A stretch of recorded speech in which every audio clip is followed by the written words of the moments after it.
Hey guys, welcome back to another episode of Mac to Linux Switch, I guess it is. I am in the process of trying to move everything over from my Macintosh onto my Linux boxes, which where I am recording this right now. We're running Linux Mint 21. If you look on my screen here, you can see that this is the list of software that are the must-haves for me and what I need basically going forward to make this switch from Mac to Linux.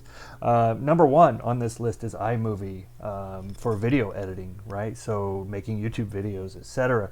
Right, on my Mac, I just pull up iMovie, do a quick edit, get that video out. Or, also I have DaVinci Resolve, some other software programs on there similar to video editing, depending on the project.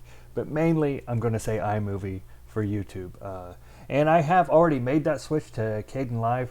I have a video about, I think I have a video about installing that from like a flat pack, which is super easy to do. I'll probably make a couple videos on Kdenlive down the road on, iMovie versus Kdenlive and the quick way of doing things and the slow way of doing things and where one's strong, one's weak. Hopefully I'm going to get that video out soon enough so I could share that with you guys. Another thing is I need to do Lightroom or photos. There is a program in Linux called Shotwell that I am trying out right now. I'll let you know how that goes. Photoshop is another big one, for a lot of people. GIMP, it basically totally replaces Photoshop. Now it is a little more difficult to use. Let me give you an example of where it's difficult to use. The other day I was making a thumbnail in GIMP and I just wanted to outline the text that was on the thumbnail.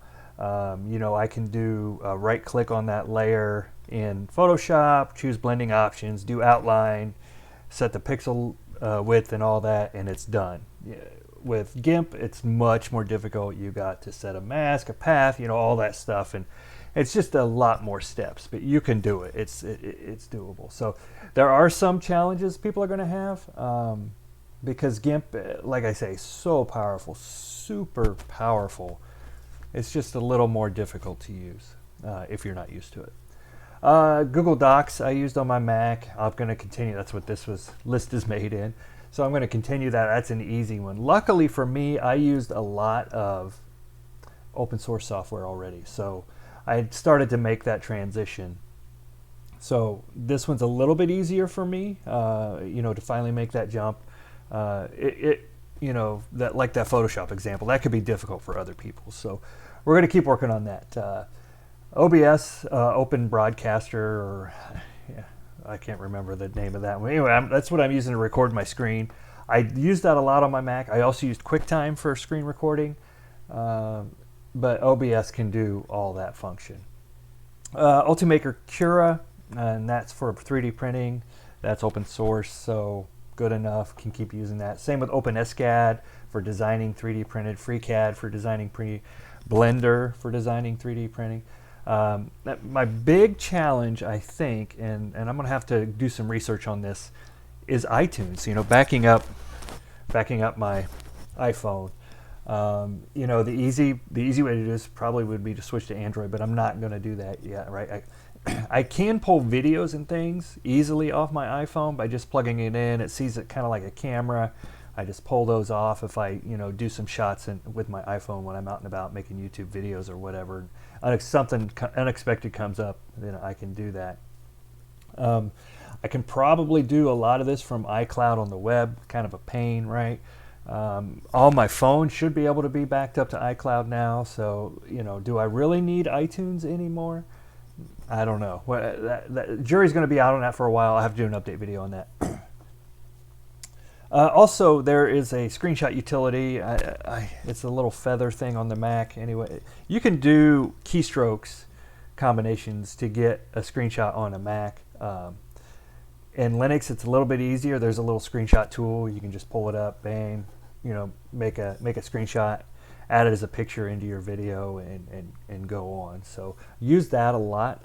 Use it a lot every day. Sublime Text. For any scripting or programming, I'll still continue to use that on Linux.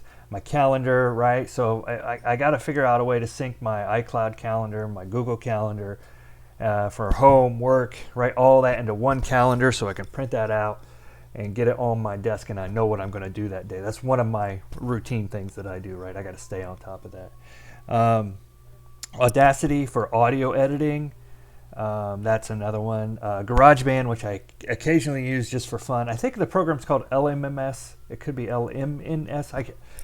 I'll look it up and I'll straighten that out. But there are programs like that. And I have used this one on Windows before, way back when, with my daughter when she was in high school taking a sound production class. We use that program. So I know it's usable. I know it can be done. But anyway, that is the short of the software lists. I'm going to try to do some videos on how this transition works. Obviously, a lot of these are already open source, so don't really need to worry about those. But you know how I sync my calendars, you know how to do some things in GIMP that you would normally do in Photoshop. You know, same with Shotwell, with Lightroom, and the Photos app in Mac, which I used a lot to organize my photos. But anyway, that's all we have for today. Just a quick rundown of what is coming, how we're making this transition. The transition's going pretty well. I mean, I enjoy Linux. I've not had any major issues. I would say we're probably about a month into this one. It is so much better today than it was back in the old days, trying to get Linux to run. Now, maybe I just got better at command line and all that stuff, but yeah, definitely so much easier. The other thing I don't have on this list, I want to get on real quick. The Mac terminal and the Linux terminal, you know, those commands, they're pretty close, right? They're pretty close to the same. So if you have, like I had some rsync scripts of backing files up to external hard drives and things like that, I can move that and just change the locations and bam, it's up and running. So now you do have to go through a little more steps in Linux. You have to make that executable. You have to write, where the Mac kind of hides some of that from you, where you can just make a, what do they call it, the automator script that kind of does that for you. So anyway, all the capabilities seem to be there so far. I'll update, you know, after I'm a few months into this. Anyway, that's all we have today, guys. Thanks for watching. Like, subscribe, share, all that good stuff, and we will see you next time.